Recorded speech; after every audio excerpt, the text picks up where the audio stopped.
नमस्कार, आप देख रहे हैं राष्ट्रीय न्यूज। बढ़ते हैं खास खबर की ओर। खबर जो है प्रतापगढ़ से है। बता दें, प्रतापगढ़ जिले के समाजवादी पार्टी कार्यालय में सपा संस्थापक नेता स्वर्गीय मुलायम सिंह यादव की पुण्यतिथि पर रानीगंज विधायक R.K. वर्मा ने कार्यकर्ताओं संग उनके चित्र पर माल्य अर्पण कर श्रद्धांजलि अर्पित की। इस अवसर पर वर्मा ने बहुजन समाज पार्टी सुप्रीमो मायावती पर तीखा हमला बोला। उन्होंने कहा कि लखनऊ में हुई बसपा की रैली वास्तव में भाजपा बी टीम की रैली थी।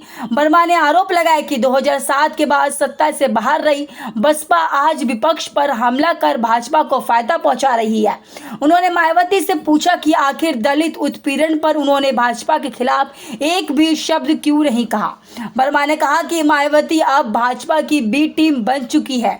उन्होंने सुप्रीम कोर्ट के मुख्य न्यायाधीश पर खुले कोर्ट में जूता फेंकने की घटना को लोकतंत्र पर हमला बताया। मुझे लगता है कि पहले कार्यक्रम के 3 दिन पहले ही कुछ भारतीय जनता पार्टी के कार्यकर्ताओं को मैंने बड़ा व्यस्त देखा, तो मैंने स्वयं उनसे पूछा कि कौन सा कार्यक्रम करवा रहे हो भाई, क्या मुख्यमंत्री या प्रधानमंत्री फिर से प्रतापगढ़ आ रहे हैं क्या? तो उनका जवाब था, नहीं सर, प्रतापगढ़ नहीं आ रहे, बस ये लखनऊ जाएंगे। हमने कहा क्या लखनऊ प्रधानमंत्री जी का कार्यक्रम है क्या? तो उनका नहीं, प्रधानमंत्री जी का कार्यक्रम नहीं है।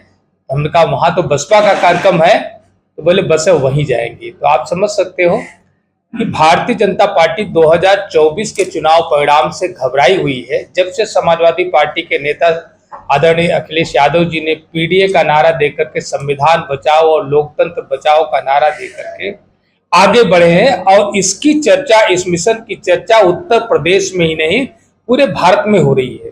इस बात से घबरा करके भारतीय जनता पार्टी समाजवादी पार्टी को कमजोर करने के लिए बहुजन समाज पार्टी को अपनी बी पार्टी बना करके 2027 की ये तैयारी करने में लग गई है। मायावती ने मंच से बड़ा आरोप लगाया कि समाजवादी दोनों की पार्टी। मैं पूछना चाहता हूं कि जब बहुजन समाज पार्टी की सरकार थी तो कई इंजीनियर और डॉक्टर की हत्या हुई थी, वो पार्टी किसकी थी? सीएमओ की हत्या हुई थी, वो पार्टी किसकी थी? वो बहुजन समाज पार्टी की सरकार में हुआ था। बहुजन समाज पार्टी से संबंधित लोग थे, और समाजवादी पार्टी की सरकार किसमें ऐसी कोई घटना नहीं हुई थी। रही बात मायावती जी की, तो मायावती जी का कल का पूरा भाषण आपने सुना कि जो पार्टी 2007 के बाद सरकार में ना आई हो और वह पार्टी लगातार विपक्ष की पार्टी को कोसने का काम कर रही हो, और जो पार्टी सत्ता पक्ष में है, जो बाबा साहब भीमराव अंबेडकर के संविधान को पैरों तले कुचलने का काम कर रही है, जो भारतीय जनता पार्टी के बैनर तले उसकी सरकार में पल रहे, पोषित हो रहे गुंडे अपराधी जो दलितों का उत्पीड़न कर रहे हैं, उनकी हत्याएं कर रहे हैं, उनकी बहन बेटियों के साथ अनाचार दुराचार हो रहा, मायावती जी ने एक भी दलित उत्पीड़न की घटना का जिक्र नहीं किया, एक भी दलित हत्या का जिक्र नहीं किया कि सरेआम चौराहे पर। आप सोच सकते हो कि यहीं पर अमेठी में कैसी घटना हुई, सुल्तानपुर में कैसी घटना हुई, प्रयागराज में कैसी घटना हुई, प्रतापगढ़ में कैसी घटना हुई।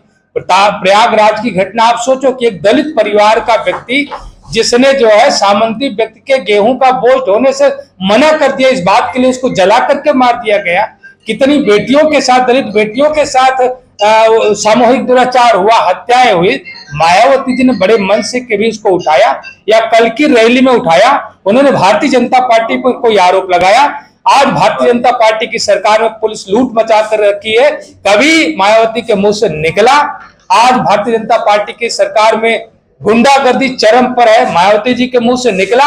न्यायपालिका, देश की सर्वोच्च अदालत इस बात को कह रही है कि जो बुलडोजर नीति है ये संविधान के खिलाफ है और इस पर रोक लगाई जानी चाहिए। क्या मायावती के मुंह से निकला कि योगी जी का बुलडोजर जो है ये अनैतिक कृत्य कर रहा है, ये संविधान विरोधी कृत्य है? मायावती जी भारतीय जनता पार्टी की बी टीम बनकर के काम कर रही।